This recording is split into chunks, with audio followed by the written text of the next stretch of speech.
Romanos, capítulo 8. Vamos fazer a leitura do 1 ao 5.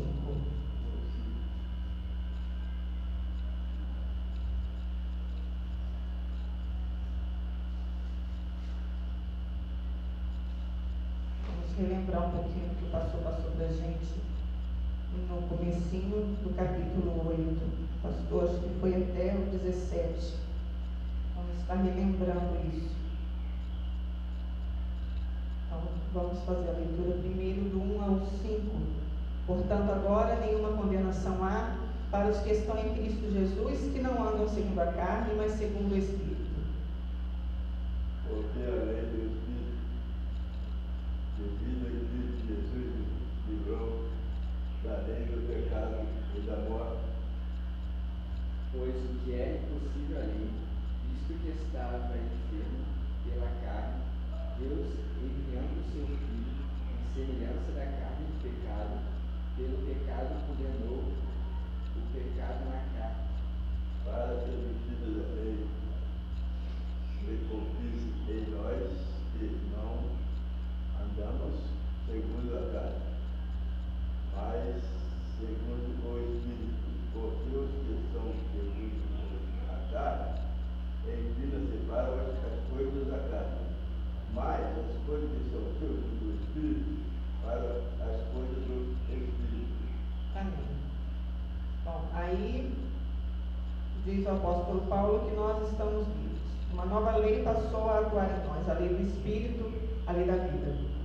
Essa é a lei mais forte do que a lei do pecado e da morte, que denunciava a nossa impotência perante as coisas de Deus. A lei do Espírito e da vida fala do poder que agora atua em nós.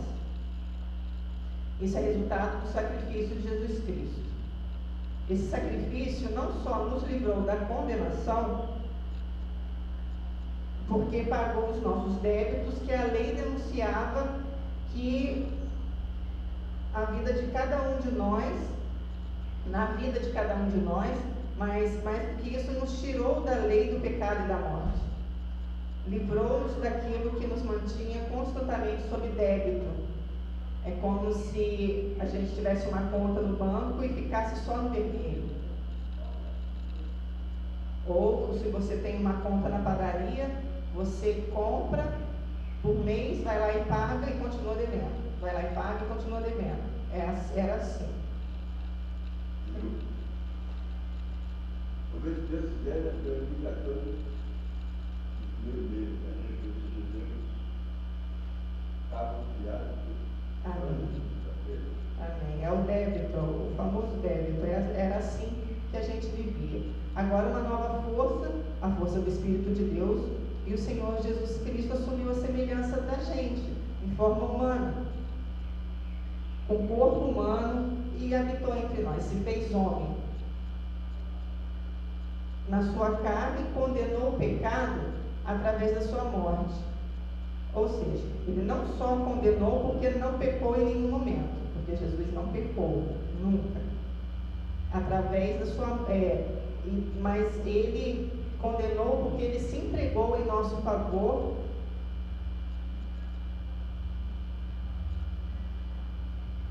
Desde Adão até hoje, Jesus pagou. Os pecados de Adão até a volta dele, Jesus pagou naquele dia lá na cruz. Aqueles que não andarem mais segundo a carne, mas segundo o Espírito, estão totalmente livres da condenação.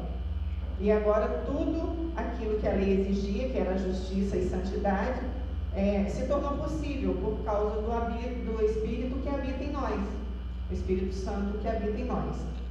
Como já foi visto no capítulo 7 e no 6, a força do pecado em nós era o que nos causava a impotência absoluta. A marca daqueles que foram afetados pela graça é buscar cada vez mais crescer na graça. Ou, na linguagem desse capítulo 8, inclinar-se para as coisas do Espírito. Essa é a mensagem do capítulo 8, inclinar-se para as coisas do Espírito, que derrota. novo? Nós mudamos 5. 5? Só mudou 5. Não, capítulo. Estou falando do que a gente já viu no capítulo. Era só versículo. Agora nós vamos fazer a leitura do versículo 6 até o 11. Porque a inclinação da carne é morte, mas a inclinação do Espírito é vida e paz. A inclinação da carne é inimizade contra Deus, pois não é sujeita à lei de Deus, nem em verdade o pode ser. Portanto, os que estão na carne não podem agradar a Deus. Vós, porém, não estáis na carne, mas no Espírito, que é o Espírito de Deus habita em vós.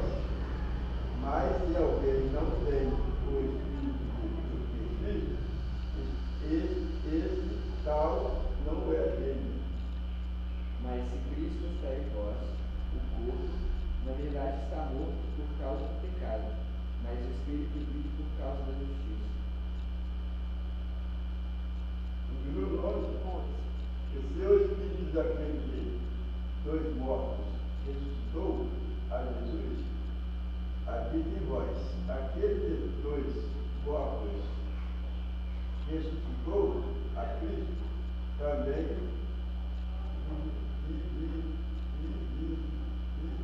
vivificará os vossos corpos, mas portais pelo seu Espírito que em vós habita.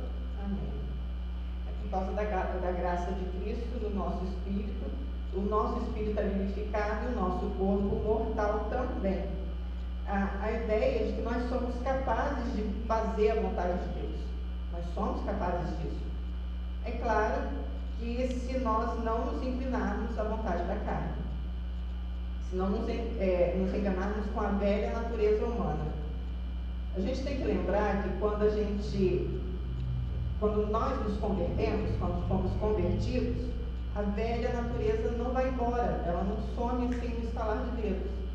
Não é mágica, é a santificação que faz isso. Quando você vai chegando mais para Deus, você vai deixando mais a carne de lado.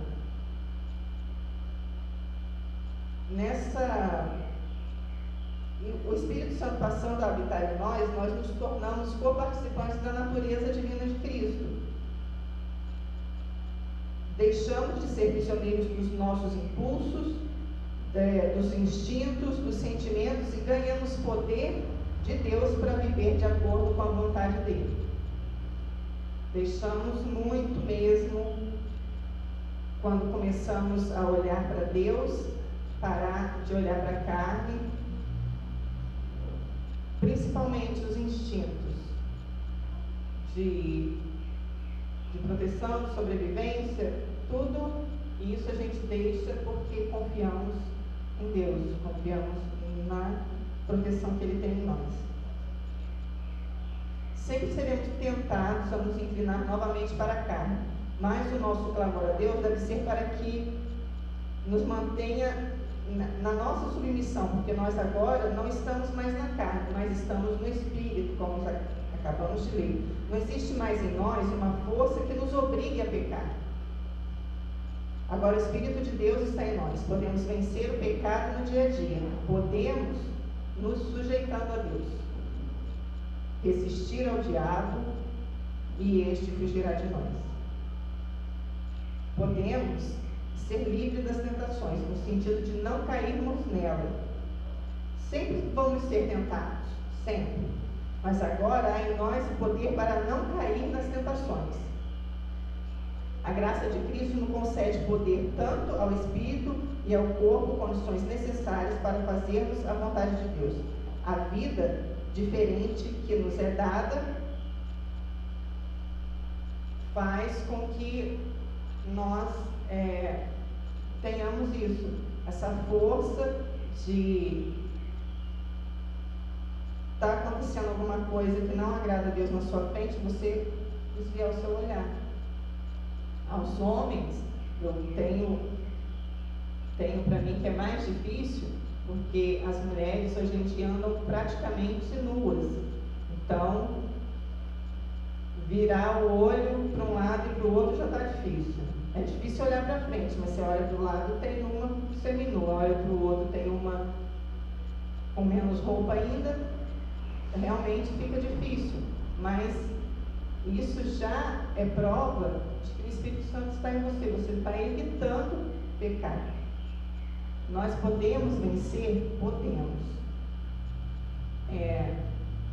Na palavra está escrito: resiste ao pecado e ele fugirá de vós. Nós podemos resistir. Resiste ao diabo e ele fugirá de vós. Ao diabo nós podemos resistir. Mas a tentação, o pecado, não é bom que você fique enfrentando ele. Desse você foge. Foge da tentação, foge do pecado. O diabo foge da gente, mas a tentação vem atrás da gente. O pecado também. Vamos ver agora, do 12 ao 17, para concluir a lição da semana passada. De maneira que, irmãos, somos devedores, não a carne, para viver segundo a carne. Pois se viverdes segundo a carne, morrereis. Mas, se pelo Espírito mortificardes as obras do corpo, vivereis. Porque todos que são guiados pelo Espírito de Deus, esses são filhos de Deus. Porque não recebeste o Espírito de escravidão, para outra vez estáveis em termo, mas recebeste o Espírito de adoção de filhos, pelo qual clamamos Avivar.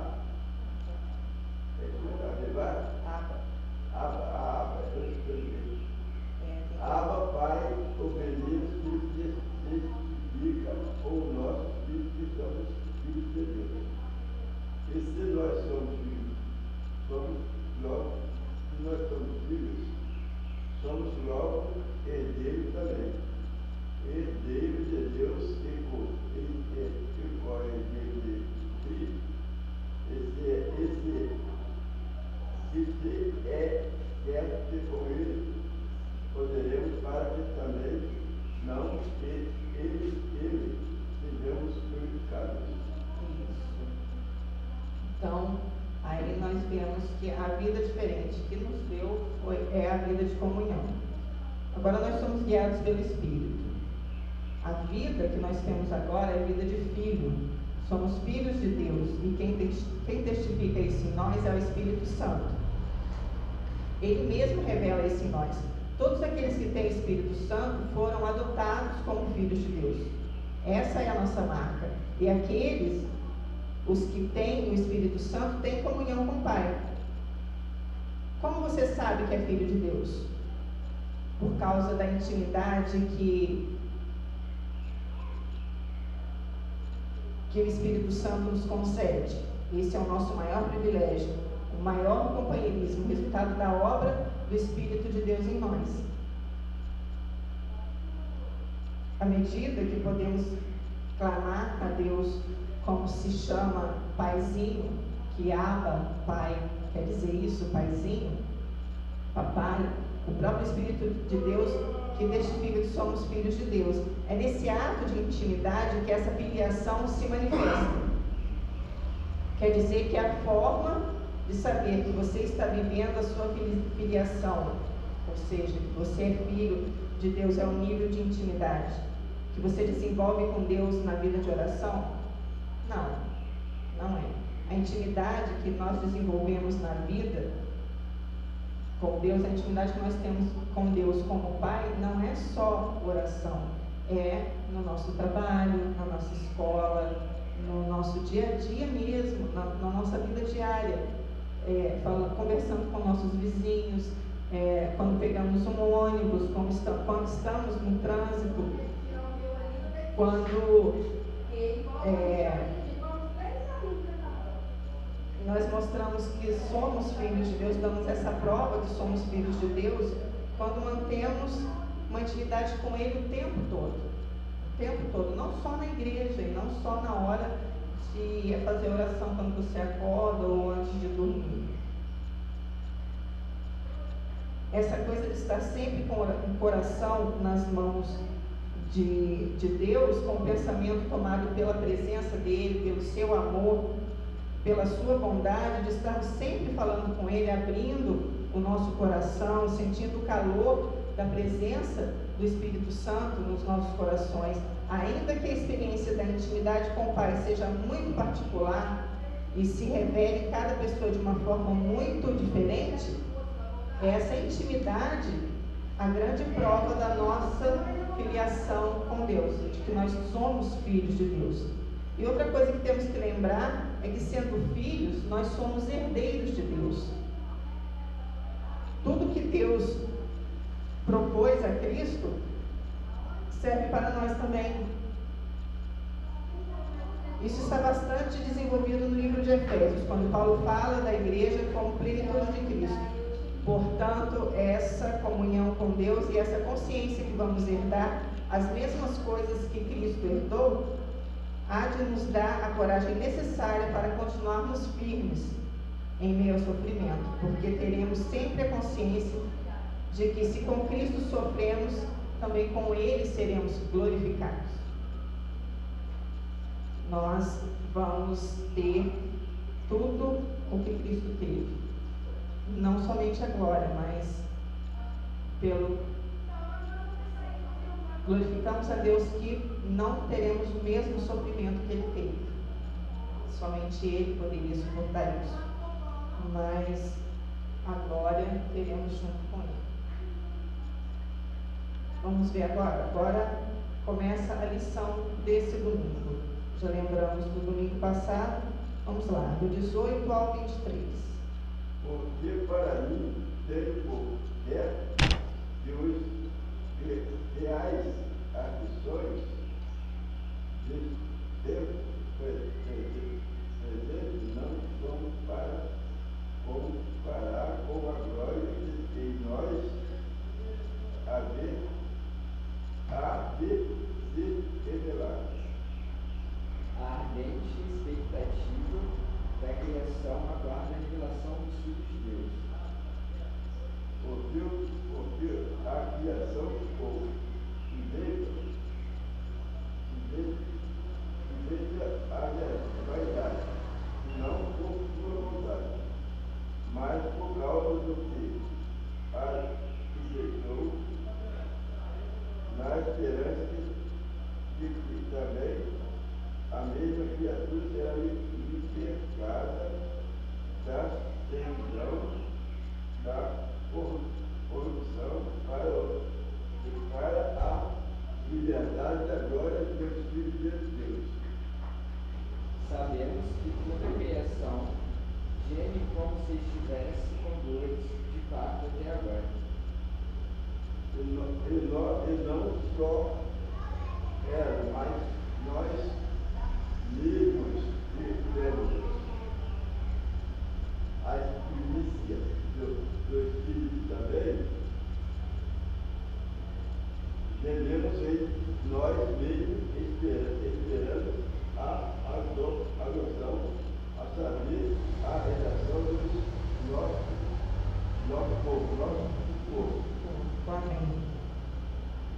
Já que falamos em sofrimentos, é bom lembrar que a vitória do cristão, quer dizer, a nossa vitória, não é não sofrer.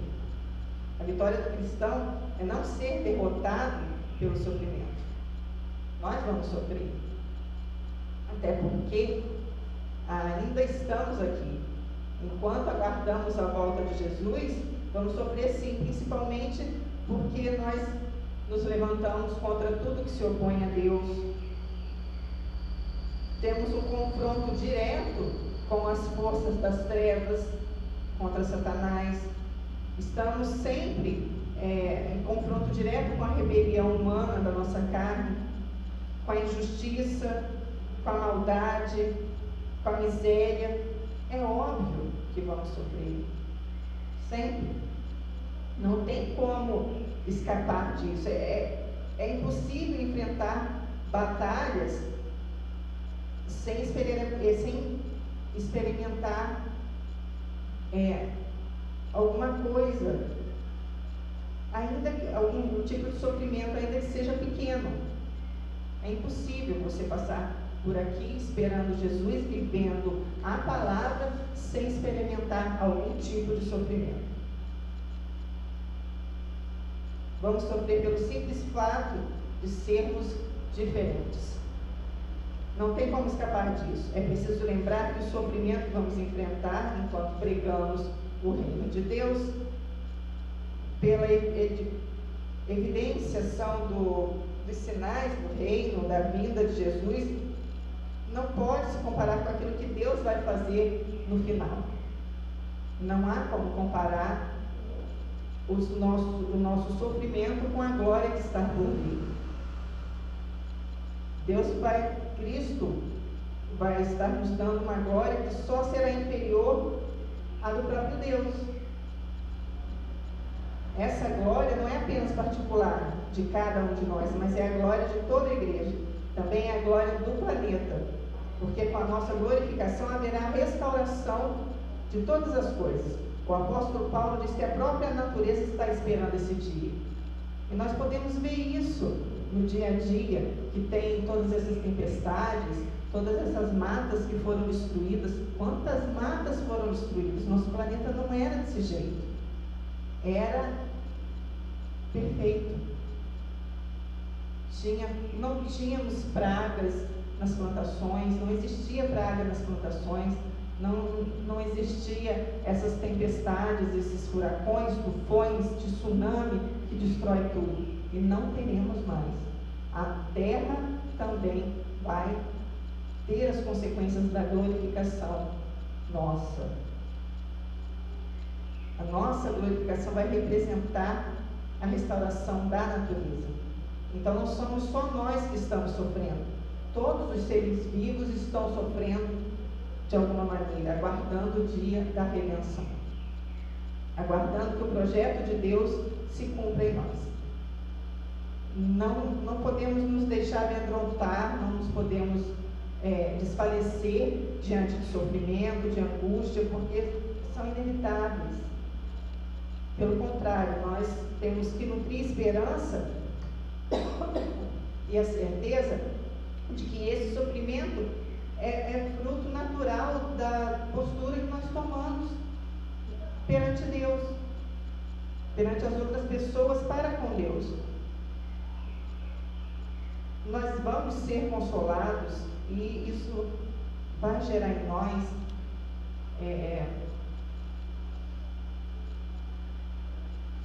uma glória eterna. Essa palavra, uma glória eterna. Então não pode, o sofrimento que nós temos aqui não pode ser comparado com o que nos aguarda quando Jesus voltar ou quando Ele nos chamar particularmente. As bênçãos do Espírito Santo em nossas vidas é o que nós vamos ver agora, dos versículos 24 ao 27. Porque em esperança somos salvos. Ora, a esperança desse vir não é esperança, porque o que alguém vê como o esperará, mas se esperamos o que não vemos, com paciência o esperamos. Da mesma maneira também, o Espírito ajuda as nossas fraquezas. Não sabemos o que havemos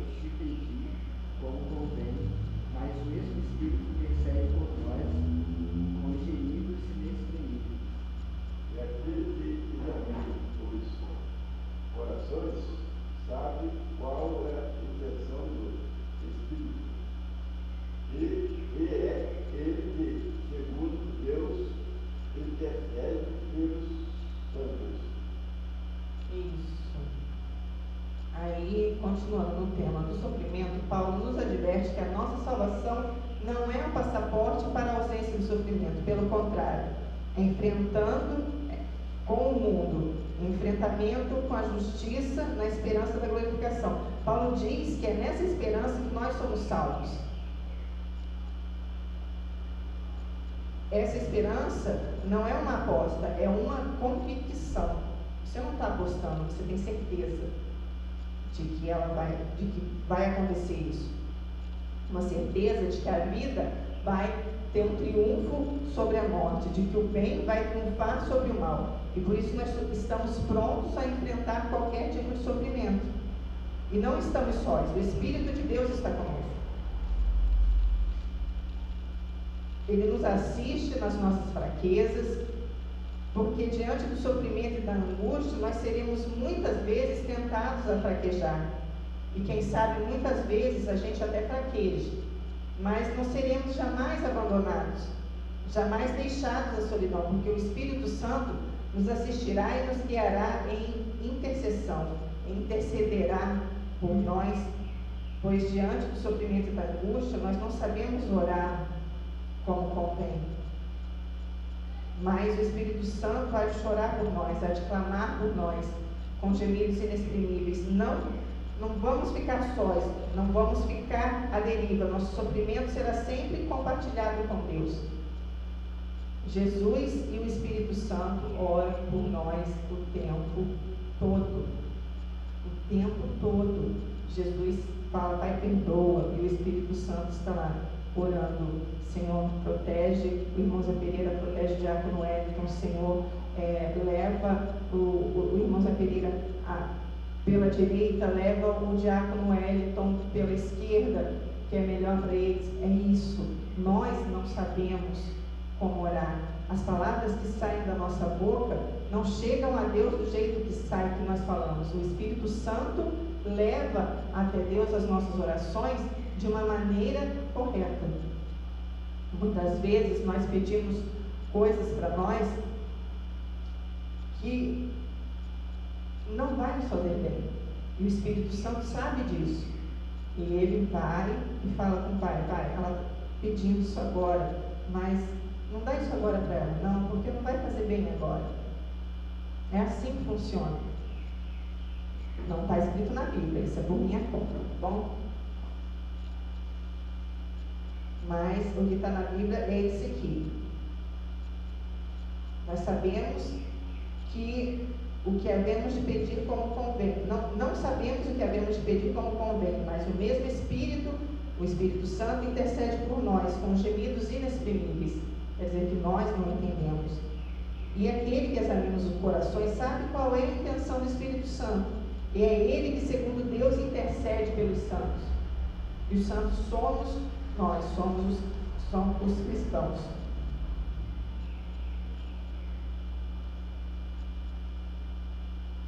E ele não nos deixa como um barco à deriva.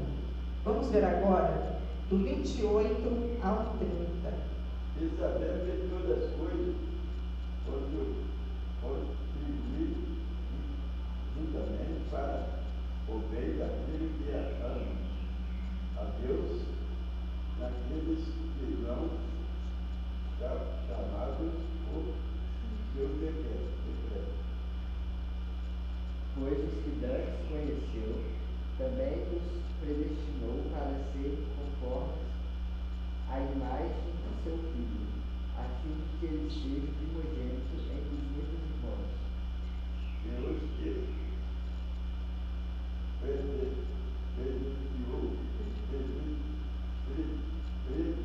predestinou a estes também,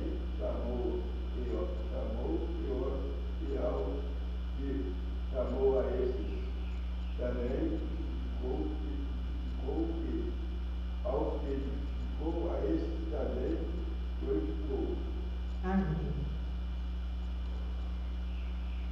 Ainda no tema coragem frente ao sofrimento, Paulo nos diz que não devemos temer os sofrimentos imprevistos, sejam eles de que natureza forem, porque Deus está orquestrando tudo isso. Não há nada que possa nos derrotar. Em outras palavras, o cristão está sempre caminhando adiante, está sempre avançando. Mas por que, pastora, que está sempre avançando? Porque Deus administra todas as ocorrências da nossa vida, de maneira que faz com que no final do processo o resultado seja em extremo benéfico para os seus filhos, para nós. De modo que cada fase, por mais aguda que seja, que se abata sobre o cristão, não é fortuito, não é despropositado, não é perdido na história, porque o cristão não está à deriva, como eu disse antes. Agora, a gente não pode confundir isso com o determinismo. Não foi Deus que determinou que fosse assim. Não foi. O que acontece é que Deus administra a nossa vida e nos cerca de uma maneira que faz com que a situação vire em benefício para a gente. Porque Ele tem um projeto para a gente. E o projeto dele é que nós nos tornemos semelhantes a Jesus Cristo. Deus quer promover o seu Filho. Quando Cristo esteve entre nós, Ele se anunciou como unigênito.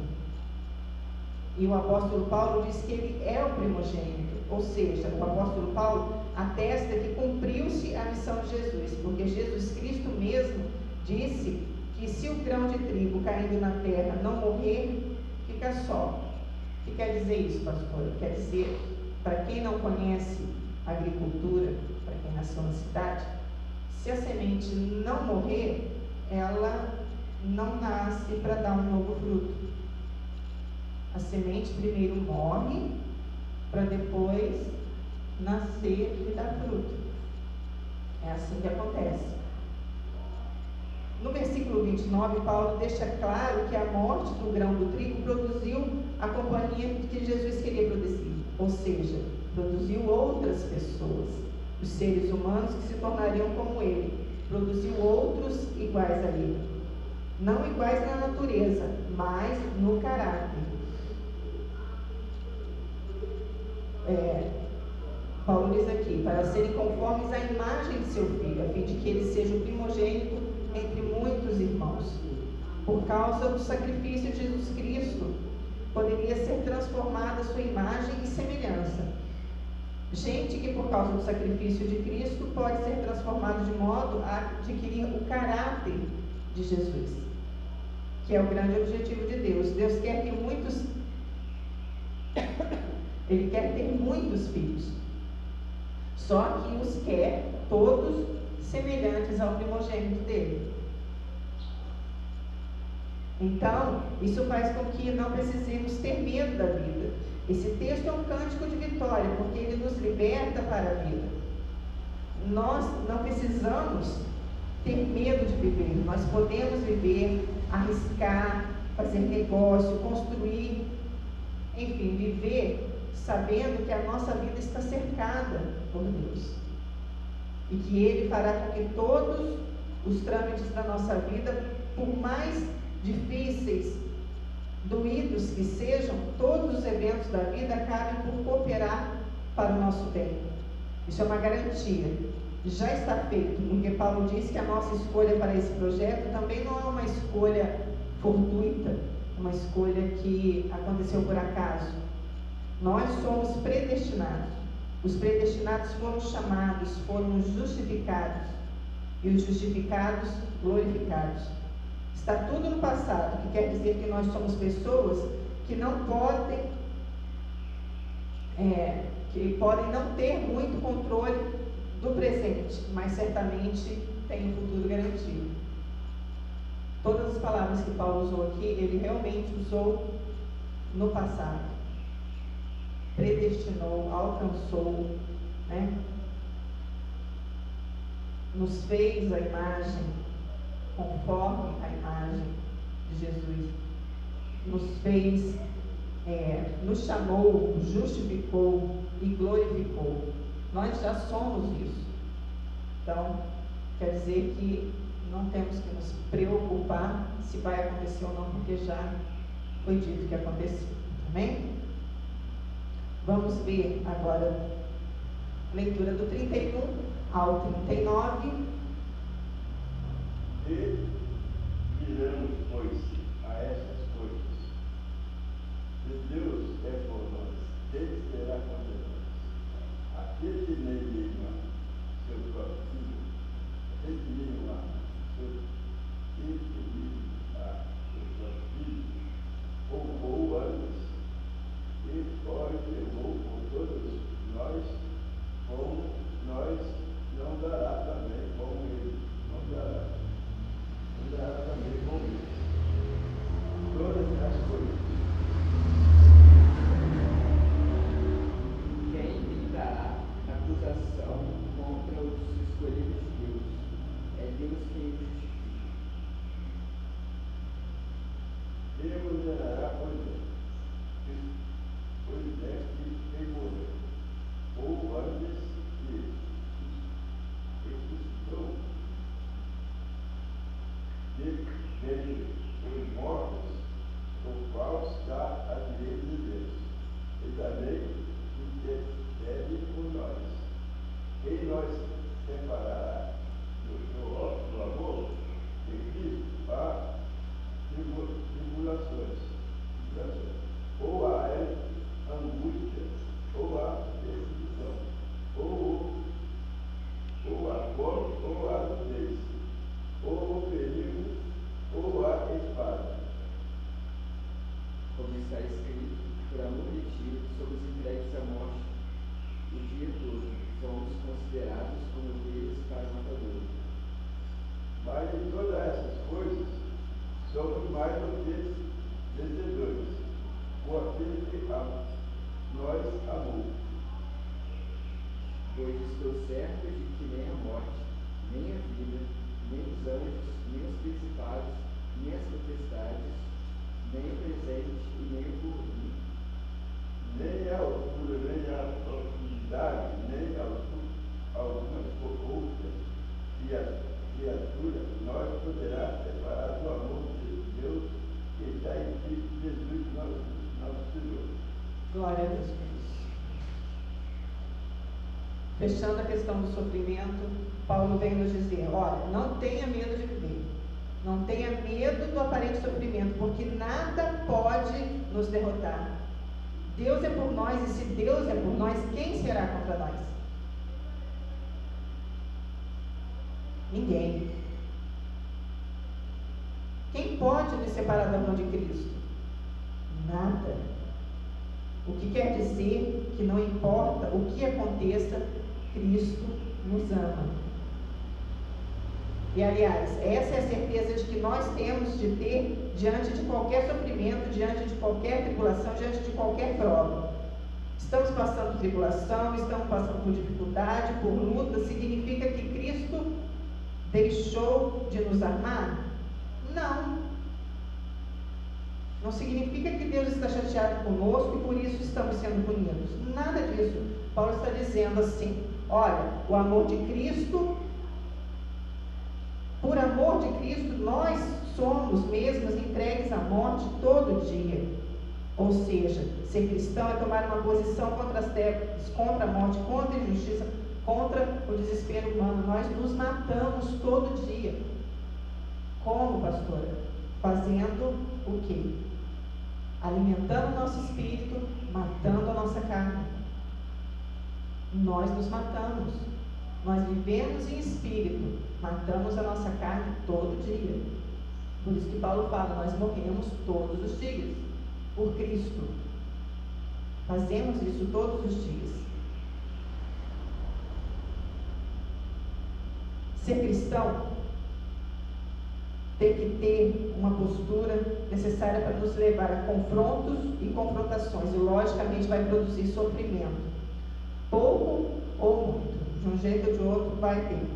O que o apóstolo está dizendo é que não devemos temer o sofrimento, não devemos achar que se nós estamos sofrendo, se estamos passando por dificuldade, é porque pecamos, ou porque Deus está chateado conosco, porque não fizemos o que tínhamos que fazer e estamos sendo punidos.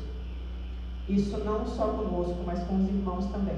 Se você está vendo que um irmão está passando por dificuldade, está sofrendo, está acontecendo, está doente, está enfermo, está em dificuldade financeira, não fica pensando, ele está pecando, isso é Deus punindo. Não, não é. Todas as pessoas passam por coisas de sofrimento. O sofrimento faz parte do enfrentamento do cristão. Inclusive, estamos em batalha contra o príncipe das trevas. Estamos em batalha contra o inferno. E esse negócio cobra um preço. Essa guerra, não importa qual o preço pago, Jesus nos ama.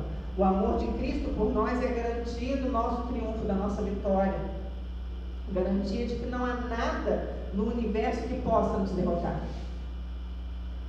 Porque nada pode nos separar do amor de Deus que está em Cristo Jesus. Não precisamos ter medo, porque se Deus não poupou o seu próprio Filho, entregando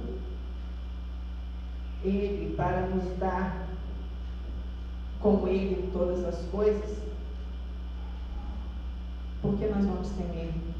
Então, diante de qualquer sofrimento, de angústia, de luta, morando numa cidade difícil, morando em lugares difíceis como moramos hoje,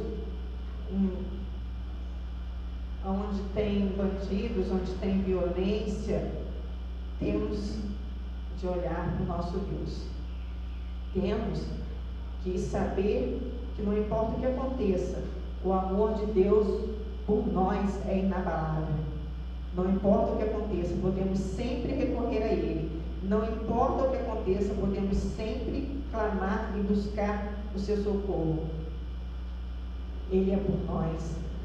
E como Ele disse, quem será contra nós? Se Ele é por nós, quem será contra nós? Desde que vivamos em comunhão com Ele. Não é qualquer pessoa que pode dizer, se Deus é por mim, quem será contra mim? Não pode.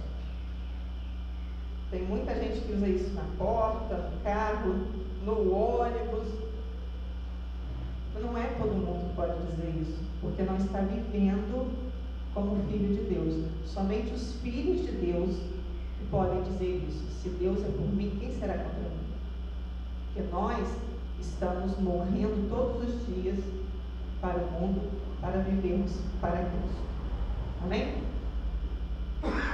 Ficou alguma dúvida? Não. Não? Nenhuma questão? Dá para ler até o 9 até o 5, não? Dá para ler. Aí tudo 6, se Deus quiser. Dá para ler. 6 para frente, até o 10, se Deus quiser. Amém. Vamos lá? Vamos lá. Em Cristo digo a verdade, não disse, não jurei, testemunho a minha consciência do Espírito Santo. Que tenho grande tristeza e contínua dor no meu coração. Porque eu mesmo poderia desejar ser separado de Cristo, por amor dos meus irmãos, que não são meus parentes, segundo a carne. São israelitas, pertence-lhes a adoção de filhos, a glória, as alianças, a lei, o culto e as promessas. Dos quais são pais, os pais e dos quais é Cristo, segundo a carne, de qual e sobre todos Deus bendito eternamente. Amém. Amém. Aqui, Paulo está mostrando a tristeza que ele sentia por causa da incredulidade de Israel. Que eles, Israel, foi o povo escolhido. Eles foram adotados por Deus. Eles foram a nação escolhida. E ele dizia, tenho grande tristeza e uma dor muito forte no meu coração, porque eles poderiam ter aceitado Jesus. Eles poderiam ser os únicos a serem filhos de Deus, porque eles já eram adotados por Abraão. Mas por negarem a Jesus, aconteceu que Deus fez com que Jesus fosse nosso, não só dos israelitas, não só dos judeus, mas de todos nós. As promessas, as leis, o culto todo começou com Israel. Os patriarcas, tudo, Cristo segundo a carne mesmo, é israelita. E é bendito eternamente. Mas eles não creram nisso. Eles não creem nisso até hoje. Para os judeus, Jesus ainda não nasceu. Jesus ainda não chegou. E isso é o que deixou Paulo tão triste, com uma dor profunda, porque ele queria que seus irmãos, pela carne, também tivessem essa alegria, essa certeza, né, que é a nossa esperança em Cristo, que nós poderemos estar vivendo essa justiça. Nós temos essa justiça, nós temos essa esperança. E domingo que vem a gente vê a liberdade da graça de Deus para todos nós, porque a graça nos liberta, e o porquê dos judeus rejeitarem a justiça de Deus. Hoje à noite nós vamos ter